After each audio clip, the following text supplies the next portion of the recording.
नेते माननीय देवेंद्रजी यांना मी विनंती करतो की त्यांनी मार्गदर्शन करावं.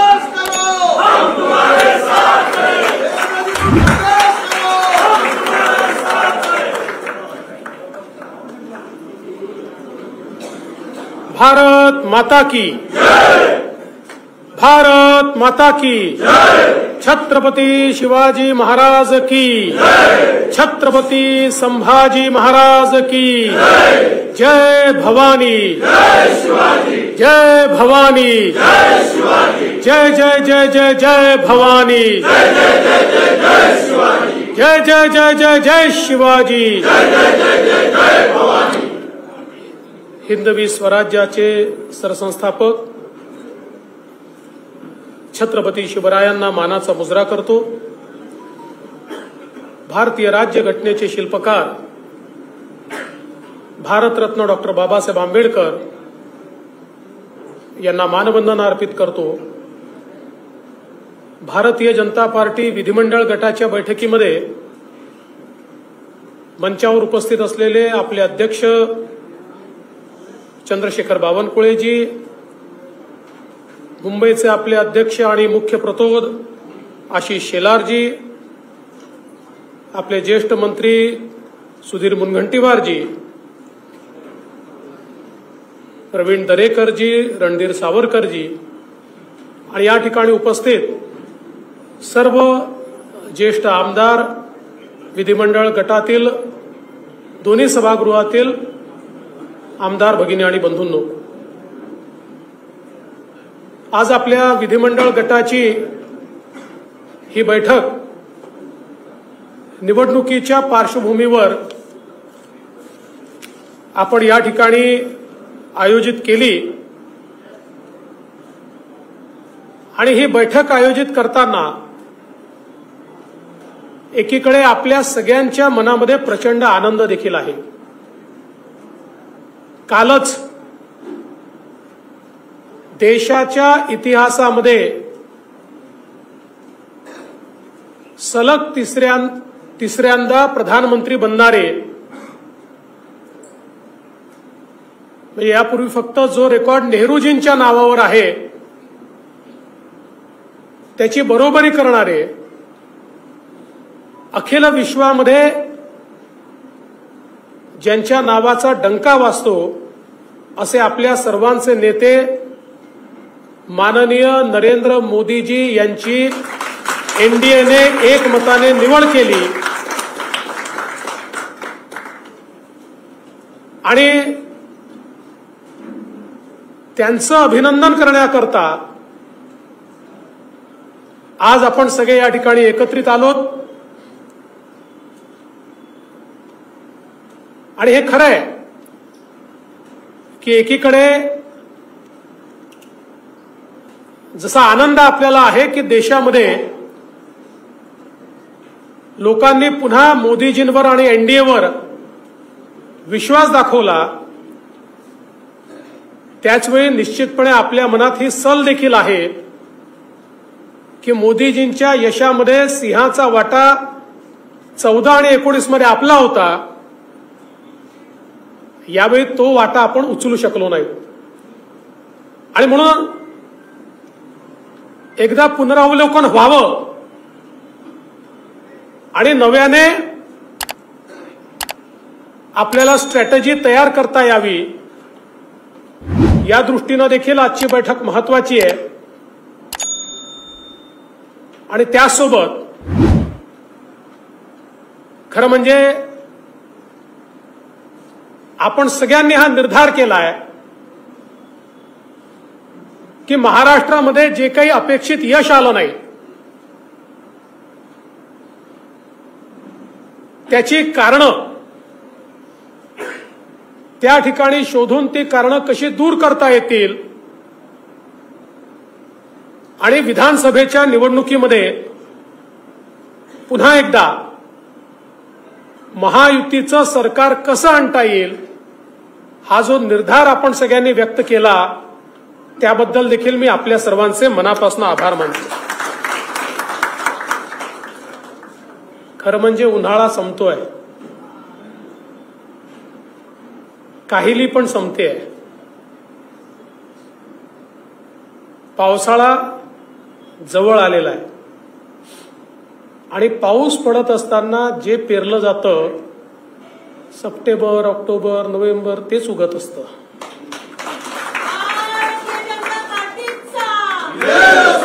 त्यामुळे आता नव्याने पेरण्याची वेळ या ठिकाणी आली आहे.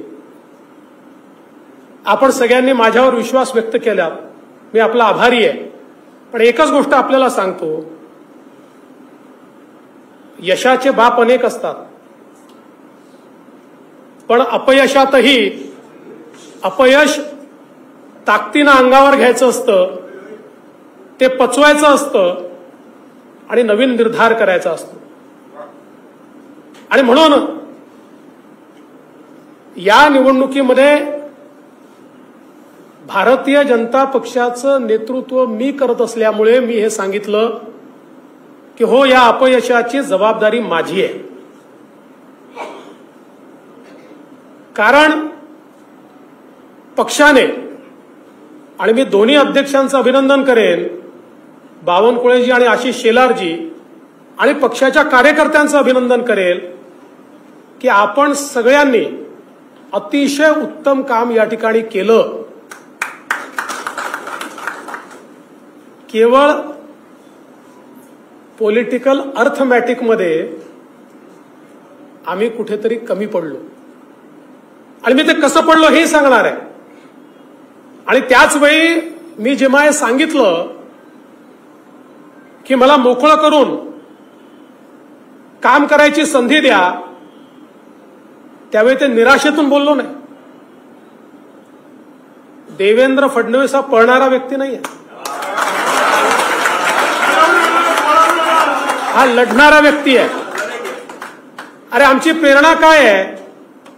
चारीकडनं घेरल्यानंतर पुरंदरचा तह करणारे आणि नंतर पुन्हा पूर्ण ताकदीने मैदानात उतरून ते सर्व किल्ले पुन्हा जिंकणारे छत्रपती शिवराय, हे आमची प्रेरणा आहे. त्यामुळे कोणाला जर असं वाटलं असेल की मी निराश झालो किंवा भावनेच्या भरात बोललो तर ते सत्य नाही. हे आज पुन्हा एकदा आपल्याला सांगतो. तर माझ्या डोक्यात काही स्ट्रॅटेजी होती, आजही आहे. आता आपण सगळ्यांनी विश्वास या ठिकाणी दाखवलाय, पण मी माननीय अमितभाई शाह यांना भेटून आलो, त्यांनाही माझ्या डोक्यात काय ते सांगितलं. अर्थात त्यांची भूमिका काही तुमच्यापेक्षा फार वेगळी नव्हती, पण त्यांनी मला सांगितलं की आता पहिले हे सगळं काम चालू द्या, मग नंतर आपण काय ब्ल्यूप्रिंट तयार करायची आहे महाराष्ट्राची ती तयार करू. आणि त्यामुळे कुठल्याही परिस्थितीत, म्हणजे याही किंवा त्याही किंवा कुठल्याही परिस्थितीमध्ये एक मिनिट देखील मी शांत बसणार नव्हतो आणि बसणार नाहीये. त्यामुळे आता हे निश्चित सांगतो की आता तर मी काम करतोच आहे आणि ते करणारच आहे. पण हे सगळं आपण जर बघितलं तर ज्याचा मी उल्लेख केला की देशामध्ये ज्या प्रकारे मोदीजींना जनतेने समर्थन दिलं आणि तिसऱ्यांदा एनडीएचं सरकार आलं, आणि त्याच वेळी ओरिसामध्ये आपलं सरकार येणं, आंध्र प्रदेशमध्ये एनडीएचं सरकार येणं, अरुणाचलमध्ये आपलं सरकार येणं, या सगळ्या गोष्टी अतिशय स्पष्टपणे काय सांगतायत हे आपण सगळ्यांनी बघितलं पाहिजे. आणि सगळ्यात महत्वाचं जे काल मोदीजी बोलले, काही लोक विजयाचा नरेटिव्ह तयार करतात. विजयाचा नरेटिव्ह तयार करणाऱ्याची बोलती एकाच वाक्याने बंद झाली की त्यांना 3 निवडणुका मिळून जेवढे सीट मिळाल्या त्यापेक्षा जास्त, म्हणजे 14ला, 19ला आणि 24ला 3 निवडणुका मिळून त्यांना जेवढ्या जागा मिळाल्या त्यापेक्षा जास्त जागा या एकाच निवडणुकीमध्ये देशामध्ये भारतीय जनता पक्षाला मिळाल्या. आणि अख्ख्या इंडिया आघाडीला जेवढ्या जागा मिळाल्या त्यापेक्षा जास्त जागा या भारतीय जनता पक्षाला मिळाल्या. आपण जर महाराष्ट्राचा विचार केला, महाराष्ट्रामध्ये देखील मी ज्याला पॉलिटिकल अर्थमॅटिक म्हटलं ते का महत्वाचं आहे, तर महाराष्ट्रामध्ये महाविकास आघाडीला मिळालेली मतं 43.9% आणि महायुतीला मिळालेली मतं 43.6%. म्हणजे अर्धा टक्काही नाही, 0.3% एवढी फक्त मतांमधली गॅप आहे. पण त्याचा परिणाम असा आहे की तिकडे 31 आहेत आणि इकडे 17 आहेत. हे पॉलिटिकल अर्थमॅटिक हे आपण या ठिकाणी समजून घेतलं पाहिजे की महाविकास आघाडीला 2,50,00,000 मतं आहेत, आपल्याला 2,48,00,000 मतं आहेत. याचा अर्थ काय आहे, तर केवळ 2,00,000 मतं त्यांना आपल्यापेक्षा अधिक मिळाली आहेत. पण जागांमध्ये मात्र ट्रान्सलेट होताना ते मोठ्या प्रमाणात झाले आहे. आणि ते का झाले आहेत हे देखील मी आपल्याला सांगणार आहे. मुंबईचा विचार केला तर मुंबईमध्ये त्यांना 24,00,000 मतं आहे आणि आपल्याला 26,00,000 मतं आहेत. 2,00,000 मतं आपल्याला मुंबईमध्ये अधिक आहे, पण त्यांना 4 जागा मिळाल्या आणि आपल्याला 2 जागा मुंबईमध्ये या ठिकाणी मिळालेल्या आहेत. खरं म्हणजे याचं विश्लेषण जर आपण केलं, पहिली गोष्ट, आपण केवळ 3 पक्षांशी लढत नव्हतो, आपण एका चौथ्या पक्षाशी लढत होतो आणि तो चौथा पक्ष होता खोटा नरेटिव्ह. ज्या नरेटिव्हला आपल्याला वाटलं या 3 पक्षांना रोखलं तर आपला विजय होईल, पण आपल्या लक्षात आलं नाही की चौथा पक्ष जो यांच्याकरता काम करतो आहे त्याला आपण रोखू शकत नाही किंवा रोखू शकलो नाही किंवा त्याची तयारीच आपण केली नाही. आणि मग आपण सगळ्यांनी बघितलं संविधान बदलणार, संविधान बदलणार, संविधान बदलणार हा विषय इतका खालपर्यंत गेला आणि त्या मनाने आपण त्याला इफेक्टिव्हली काउंटर केलं नाही. त्याचा इफेक्ट जेव्हा आपल्या लक्षात आला तेव्हा चौथी फेरी आली, चौथा टप्पा आला होता. आणि म्हणून तुम्ही बघा पहिल्या 3 टप्प्यांमध्ये 24 जागांमध्ये केवळ 4 जागा आहेत आपल्याला. आपल्या सगळ्या जागा या दुसऱ्या 24 जागांमध्ये आल्या. कारण मग आपण इफेक्टिव्हली आपल्याला लक्षात आलं की खोटं बोलतायत पण ते पर्क्युलेट होत आहे. कुठेतरी सामान्य माणसाला असं वाटतंय की खरंच घडेल का बाबा, मग मोदीजी तर येणारच आहे, मग आता आपण थोडं सेफ का राहू नये. अशा प्रकारे विशेषतः दलित समाजामध्ये, आदिवासी समाजामध्ये हा नरेटिव्ह हा मोठ्या प्रमाणात या ठिकाणी तयार झाला. पण एक गोष्ट लक्षात ठेवली पाहिजे की असा जरी नरेटिव्ह तयार झाला तरी हा नरेटिव्ह एखादी निवडणूक चालतो, पुढच्या निवडणुकीत तो चालत नाही. कुठल्याही खोट्या मुद्द्याची ताकद ही एका निवडणुकीपुरतं असते, त्याच्यानंतर त्याची ताकद ही 50, 60, 75% कमी होते आणि आपण ती 100% कमी करू शकतो. या संदर्भात योग्य कारवाई आपण करू. आणि मला विश्वास आहे कालच माननीय मोदीजींनी आणि मागच्याही काळात जेव्हा जेव्हा मोदीजी पंतप्रधान झाले, मोदीजींनी पहिलं काम जर काही केलं असेल तर नेता निवडीच्या आधी संविधानाची पूजा केली आहे. कालही मोदीजींनी संविधानाची पूजा केली आणि मोदीजींनी सांगितलं भारताचं संविधान हे माझ्याकरता सगळ्यात महत्वाचं आहे. आणि आता संविधानाला 75 वर्ष पूर्ण होत आहेत, त्यामुळे पुढचं 1 वर्ष भारताच्या संविधानाचा महोत्सव हा या देशामध्ये निश्चितपणे या ठिकाणी साजरा केला जाणार आहे. हे माननीय मोदीजींनी आपल्याला सांगितलं. दुसरा नरेटिव्ह काय तयार झाला, पक्ष फोडाफोडी वगैरे त्याच्यावरही पुढे सांगतो, आकडेवारीतनं सांगतो. खरं म्हणजे ते सत्य नाही आहे. उलट जर त्यांच्या यशाचं आपण डिसेक्शन केलं तर त्यांना कुठे मतं मिळाली आणि कुठे नाही मिळाली यातनंच हा नरेटिव्ह किती फोल आहे हे आपल्या लक्षात निश्चितपणे येईल. त्यासोबत विशेषतः मराठवाड्यामध्ये खरं म्हणजे मला अतिशय आश्चर्य वाटलं. नरेटिव्ह तयार केला मराठा समाजात. आता बघा, हे देखील आश्चर्य आहे की नाही, मराठा समाजाला दोन्ही वेळी आरक्षण आपण दिलं. मराठा समाजामध्ये त्या ठिकाणी सारथी सारखी संस्था असेल, अण्णासाहेब पाटील आर्थिक विकास महामंडळ असेल, फी सवलतीची योजना असेल, हॉस्टेलची योजना असेल, स्वाधारची योजना असेल, या सगळ्या गोष्टी या आपल्याच काळात झाल्या. आणि असं सांगितलं जातं आपल्याला की मराठा समाजाचा फटका पडला आणि ज्यांनी 1980 पासनं मराठा आरक्षणाला विरोध केला, 80 पासनं ज्यांनी मराठा आरक्षणाला विरोध केला, त्यांच्या पडल्यात मतं गेली, त्यांच्याकडे मतं गेली. याचा अर्थ काय? याचा अर्थ एवढाच आहे की हे पण टिकणार नाहीये, हाही बुद्धिबळ टिकणार नाहीये. हा जो काही नरेटिव्ह तयार करण्याचा प्रयत्न झाला आणि काही प्रमाणात यशस्वी झाले, फार मोठ्या प्रमाणात झाले असं नाही, कारण मोठ्या प्रमाणात जर यशस्वी झाले असते तर 43% मतं भाजपला मिळाले नसते. हा आपला जो मतदार आहे तो जर सगळा गेला असता तर 44% मतं आपल्याला मिळाले नसते. किंवा एकूण जर आपण 2019च्या मतांशी भाजपाचंच कंपॅरिझन केलं तर आत्ताच बावनकुळे साहेबांनी सांगितलं की आपले प्रत्यक्ष मतं हे त्यापेक्षा वाढले आहे आणि टक्केवारीचा विचार केला तर 1% आपले कमी झाले. त्यापेक्षा जास्त मतं आपले 2019 पेक्षा कमी झालेले नाही.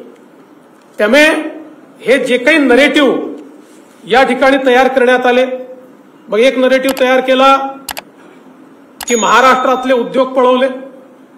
खरं म्हणजे प्रत्यक्ष आकडेवारी जर आपण बघितली तर 2022-23ला आणि 2023-24ला दोन्ही आपल्या काळामध्ये महाराष्ट्र आपण इन्व्हेस्टमेंटमध्ये पहिल्या क्रमांकावर आणला.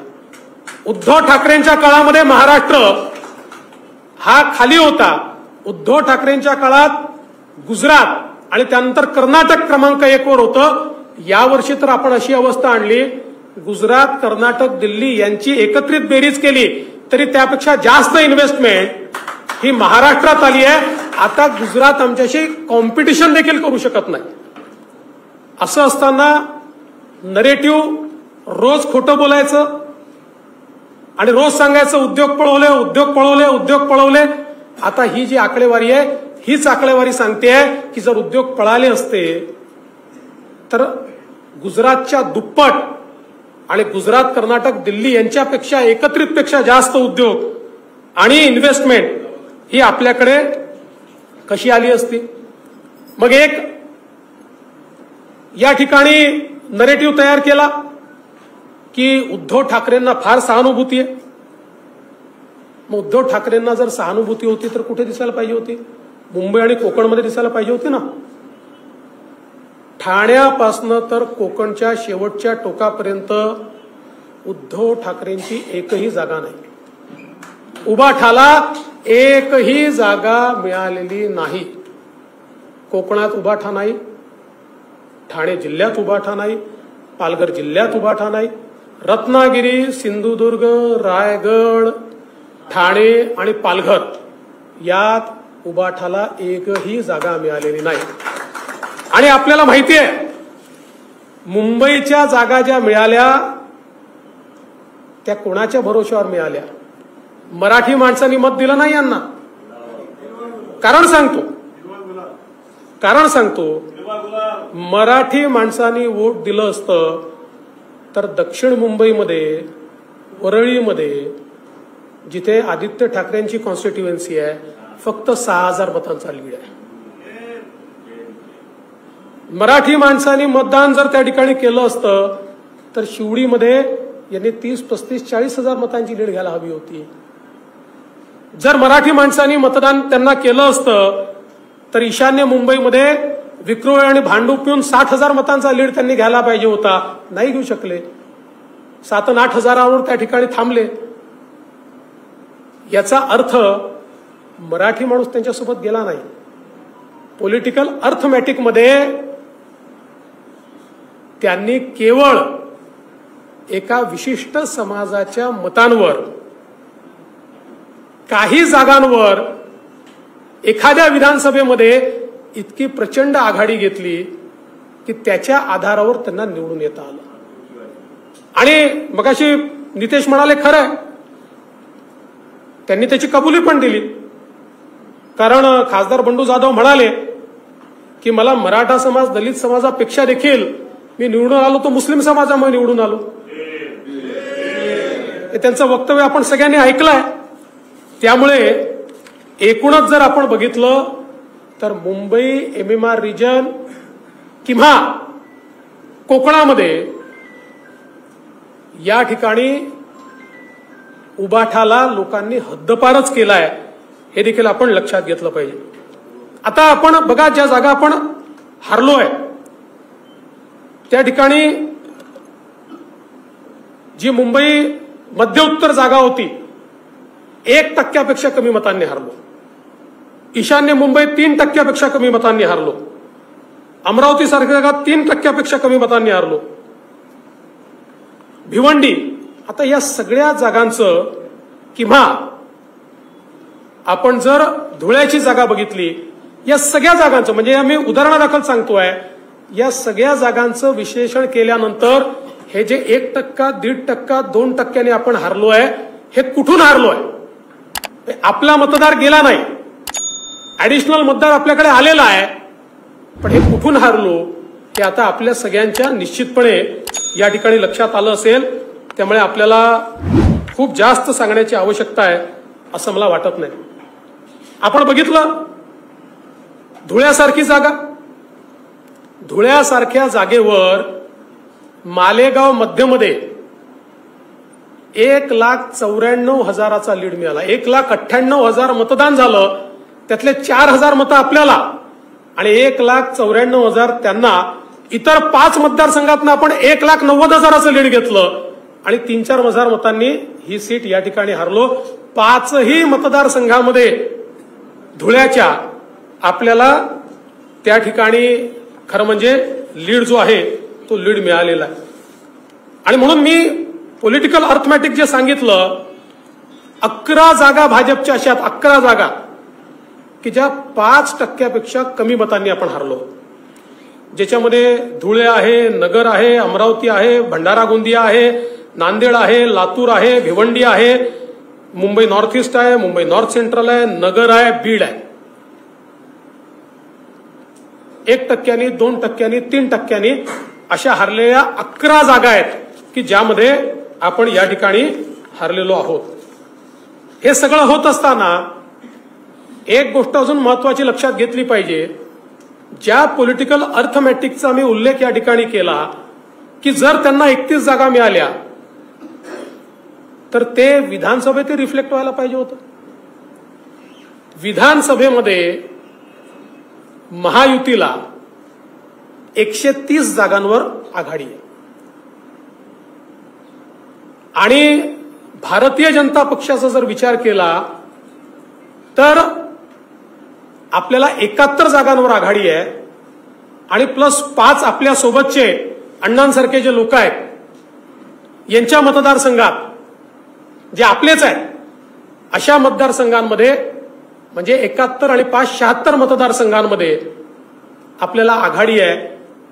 म्हणजे ज्यांना केवळ 9 जागा मिळाल्या लोकसभेच्या ते आजही सर्वार्थाने महाराष्ट्रात नंबर 1 आहेत. विधानसभा शहाजा, वोटिंग पर्सेंटेज शहाजा, सिंगल इंडिव्हिज्युअल पार्टी शहाजा, पर सीट वोटिंग पर्सेंटेज सहजा, लढवलेल्या सीट्सच्या वोटिंग पर्सेंटेज सहजा, सगळ्या याच्यात याही निवडणुकीमध्ये जनतेने नंबर 1 ची पार्टी ही या ठिकाणी आपल्यालाच ठेवलेलं आहे. आणि खरं म्हणजे भरपूर स्टॅटिस्टिक्स माझ्याकडे आहे, पण हे स्टॅटिस्टिक्स सांगण्याकरता नाही आहे, इम्प्लिमेंट करण्याकरता आहे. माझी तुम्हाला एकच विनंती आहे, कधी कधी पराजय होतो पण पराजय झाल्यानंतर एकमेकाच्या डोक्यावर खापर फोडू नका. ठीक आहे, आपली काही मतं आहेत, आपल्यालाही काही ठिकाणी समन्वयाचा अभाव आढळला, तो टिपलेला, तो काही जाहीरपणे बोलण्याची आवश्यकता नाही आहे. जो समन्वयाचा अभाव आपल्याला दिसलेला आहे त्या पक्षाच्या नेत्यांना मी सांगणार आहे की या मतदारसंघात या आमदाराच्या घेतल्यात, या आमदाराकडे आम्हाला त्या ठिकाणी समन्वयाचा अभाव दिसला. आज वेगवेगळे नरेटिव्ह तयार होत आहेत. शेवटी आपली मदत आपल्या मित्रपक्षांना झाली आहे, मित्रपक्षांची मदत आपल्याला झालेली आहे. आज आपण जर बघितलं तर शिवसेनेसारखा आपला जो काही जीवाभावाचा मित्र आहे, शिवसेनेच्या ज्या काही 7 जागा निवडून आलेल्या आहेत, आज बुलढाणासारख्या जागेवर संजय कुटे, आकाश कुंडकर यांच्या मतदारसंघातली मतं तुम्ही बघा. इतक्या मोठ्या प्रमाणात ती मतं असतील, त्या मतांमुळे त्या ठिकाणी फायदा झालेला आहे. इचलकरंजीमध्ये अण्णांच्या मतदारसंघात एकट्या 42,000 मतं आपल्याला त्या ठिकाणी जास्त आहेत. किंवा नॉर्थ ईस्टचा जर आपण विचार केला तर नॉर्थ ईस्टमध्ये आमच्या ठाकूरताईंच्या इथे 23,000ची लीड आहे, तेव्हा 48 मतांनी ती सीट आलेली आहे. आपण जर बघितलं तर आपल्या लोकांनी प्रामाणिकपणे मित्रपक्षांचं काम त्या ठिकाणी केलेलं आहे. त्यांच्या जागा जर आपण बघितल्या, मावळसारख्या जागेवर चिंचवडमध्ये आपल्याला अतिशय चांगली लीड आपण त्या ठिकाणी दिलेली आहे, पनवेलला आपण लीड दिलेली आहे. त्यामुळे याचं विश्लेषण, आणि त्याच वेळी जळगावसारखी आपली जागा जी आपण अत्यंत चांगल्या मताने जिंकलो आहोत, तिथे त्यांच्या आमदारांच्या मतदारसंघात चांगली लीड आपल्याला मिळालेली आहे. आज आपण जर बघितलं तर मीरा भाईंदर सारखं शहर आहे, त्या ठिकाणी अर्धा शिवसेनेचा आमदार आहे, एक आमदार आपल्यासोबतचा आहे, जवळपास 1 लाख मतांची लीड त्या ठिकाणी आहे. त्यामुळे मला असं वाटतं की नरेटिव्ह तयार करण्याचं काम आपण तर करत नाही, इतरांनी करू नये. मी काल मुख्यमंत्र्यांना देखील सांगितलेलं आहे, माननीय मुख्यमंत्री महोदयांनी सांगितलं की अनेक वेळा आपले जे प्रवक्ते बोलतात, तुमचे आमचे, मी नितेश राणेंनाही बोललो आहे की बरेच वेळा प्रवक्ते जे बोलतात ते जरा समजून उमजून बोललं पाहिजे. आता ही वेळ उणे दुणे जाहीरपणे काढण्याची नाही आहे. आज आपण बघितलं असेल तर राष्ट्रवादी काँग्रेसचे तटकरे जी निवडून आले, पेणसारख्या आपल्या मतदारसंघामध्ये अतिशय चांगली मतं त्या ठिकाणी मिळाली. इमानदारीने सगळ्यांनी काम केलं. त्यामुळे एकमेकाला सोबत घेऊन चालणं हे अत्यंत महत्वाचं आहे. आणि म्हणून माझी अपेक्षा ही आहे की भारतीय जनता पक्षातर्फेही, आणि मी काल आम्ही बसलो होतो त्यावेळेस माननीय मुख्यमंत्री महोदयांनाही सांगितलं आणि अजितदादांनाही सांगितलं की आता वेगवेगळे विश्लेषण करू नका. आता एका सुरात सगळ्यांनी बोललं पाहिजे. आहे ना, सगळ्यांच्या काही ना काही तक्रारी आहे, त्या तक्रारी नेत्यांनी समजून घेतल्या पाहिजेत. आता बाहेरचं कशाला, आपल्याच मतदारसंघामध्ये ईशान्य मुंबईमध्ये 2 दिवसात 2 न्यूज आल्या. एक दिवस न्यूज आली मीरकोटेच्या कसे पडले, कोणी काम नाही केलं. मग दुसऱ्या दिवशी न्यूज आली दुसऱ्यांनी कसं काम नाही केलं. आता अशा प्रकारच्या बातम्या, या पेरण्याचं काम, या बातम्या त्या ठिकाणी जाहीरपणे आणण्याचं काम, या सगळ्या गोष्टी कुठेतरी पक्षाकरता योग्य नाही आहेत, महायुतीकरता योग्य नाही आहेत. म्हणून माझी आपल्या सगळ्यांना विनंती आहे, एकच गोष्ट लक्षात ठेवा, तुमच्या समोर मांडलेलं जे स्टॅटिस्टिक्स मी आहे, म्हणजे वेन वी परफॉर्म वर्स्ट असं जेव्हा म्हटलं जातं त्याही वेळी आपली ही स्थिती आहे. 130 जागा, खरं म्हणजे ते थोडं कन्फ्युजन, 133 जागा होतील कदाचित त्या. म्हणजे अशाही परिस्थितीमध्ये आम्ही इतक्या जागांवर जर पुढे आहोत तर विधानसभेमध्ये हे बदलणं कठीण नाही आहे. कारण मी सांगितलं, खोट्या नरेटिव्हची जी काही लाईफ असते ती संपली आहे. ताकदीनं आपण पुढे गेलो तर मला विश्वास आहे, 100% विश्वास आहे की या विधानसभेमध्ये किती मतांचा फरक करायचा आहे, 3-3.5% मतं. 51% करता 3-3.5% मतांचा फरक करायचा आहे. सगळ्यांनी ताकद लावली तर आपली ताकद नाही का 3-3.5% मतं बदलवायची? मी तुम्हाला सांगतो 3-3.5% नाही, जे काही पॉलिटिकल अर्थमॅटिक आहे 1.5% मतं अजून आपली मतं जी लोकसभेत मिळाली ती कायम ठेवून 1.5% मतं अधिक मिळवली तरी आपण विधानसभा स्वीप करू. आणि म्हणून मला असं वाटतं एकीकडे हा आनंद निश्चित आपण मनवला पाहिजे की माननीय मोदीजी देशाचे तिसऱ्यांदा प्रधानमंत्री होत आहेत आणि काल त्यांनी सांगितलं आहे पहिले 10 वर्ष हा ट्रेलर होता, असली पिक्चर अभी बाकी आहे. आणि मला विश्वास आहे की आपण सगळे पूर्ण ताकदीने मैदानात उतरू, आपल्या मित्रांना घेऊन मैदानात उतरू. माननीय मुख्यमंत्री एकनाथराव शिंदेजी असतील, अजितदादा असतील, सगळे मिळून मैदानात उतरू आणि पुन्हा एकदा मैदान फत्ते करू, हा मला विश्वास आहे. आपण सगळ्यांनी मिळून जो विश्वास माझ्यावर दाखवला मी त्याबद्दल आपल्या सगळ्यांचे आभार मानतो. खरं म्हणजे तो तुम्ही दाखवला नसतात तरी मला हे माहितीच होतं की तुमचं विश्वास आणि प्रेम माझ्यावर आहे. फक्त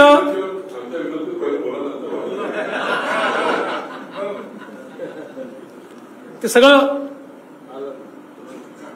असं आहे की भारतीय जनता पार्टी एक आपली प्रक्रिया आहे, योग्य वेळी योग्य गोष्टी करू. आज मी तुम्हाला एवढं नक्की सांगतो की मी ज्या दिवशी निवडणूक संपली त्याच्या दुसऱ्या दिवशी कामाला लागलेलो आहे आणि आपल्याला कोणी कामापासून थांबवू शकत नाही. पूर्ण ताकदीने पुन्हा एकदा जोपर्यंत या महाराष्ट्रामध्ये महायुतीचा झेंडा रोवत नाही तोपर्यंत मी थांबणार नाही. तुम्ही पण थांबू नका अशी विनंती करतो आणि माझं बोलणं संपवतो. धन्यवाद. जय हिंद, जय महाराष्ट्र. गर्जा हिंदुस्तान चॅनलला सबस्क्राईब करा आणि ताज्या घडामोडी जाणून घेण्यासाठी बेल आयकॉनवर प्रेस करा.